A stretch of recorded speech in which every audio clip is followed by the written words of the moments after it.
আমাদের প্রতিবেশী দেশ হলো নেপাল, আর সেখানেই নতুন একটা লোকেশন খুঁজে পেয়েছি। চলো তোমাদের বলি। নেপালের সাসপেনশন ব্রিজ, সঙ্গে ছিল কান্যাম ভিউ পয়েন্ট। আমরা এই দুটোই এক্সপ্লোর করতে গিয়েছিলাম। আমাদের ডেস্টিনেশন ছিল অনেকটা দূর, যাতে আমরা খুব তাড়াতাড়ি নেপাল বর্ডারটা পার করতে পারি। সেই জন্যই সকাল 5টার সময় বেরিয়েছিলাম। আমাদের আইডেন্টি প্রুফ, ভোটার কার্ড দেখে আমরা নেপালে এন্টার করি। নেপাল বর্ডার পার করার পরে তোমরা চলে আসবে চারালি মোড়। তারপরেই চারালি মোড় থেকে তোমাদেরকে নিতে হবে ডান দিকে রাস্তা ধরে সোজা। প্রথমেই আমরা এন্টার করেছিলাম নেপালের সাসপেনশন ব্রিজে, জুলুঙ্গে পুলে। এই হ্যাঙ্গিং ব্রিজটাকে বলা হয় নেপালের থার্ড লংগেস্ট ব্রিজ, কারণ 477 মিটার। ওখানকার লোকাল লোকেরা কিন্তু এই ব্রিজটাকে জুলুঙ্গে পুল নামেই চেনে।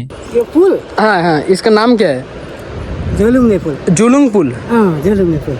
চারালি মোড় থেকে ডান দিকে যখন রাস্তাটা তোমরা নিবে, ওখান থেকে মাত্র 5 থেকে 7 কিলোমিটার পরে এই জুলুঙ্গে পুলটা, মানে হ্যাঙ্গিং ব্রিজটা, ঠিক আছে? তোমাদের লোকেশনটা বুঝতে অসুবিধা হবে, সেই জন্যই তোমরা অফলাইন ম্যাপটা ডাউনলোড করে নিয়ে আসবে, তাহলে খুব সুবিধা হবে তোমাদের জন্যই। যদি লোকেশনটা না বুঝতে পারো তাহলে আমাকে কমেন্টের মাধ্যমে জানিও, আর না হলে ডিএম করো, আমি লোকেশনটা পাঠিয়ে দেবো তোমাদেরকে। আর হ্যাঁ, একটা কথা শোনো, তোমরা যদি কান্যাম ভিউ পয়েন্ট না গিয়ে থাকো তাহলে অবশ্যই আমি সাজেস্ট করবো তোমরা যাও, গিয়ে ঘুরে আসো। জায়গাটা খুবই সুন্দর। আমরা কয়েকটা জিনিস ছেড়ে এসেছি, ভালো ভালো ভিউ পয়েন্ট ছিল দেখার মতো, কিন্তু সময় ছিল না বলে আমরা রিটার্ন করেছি, ঠিক আছে?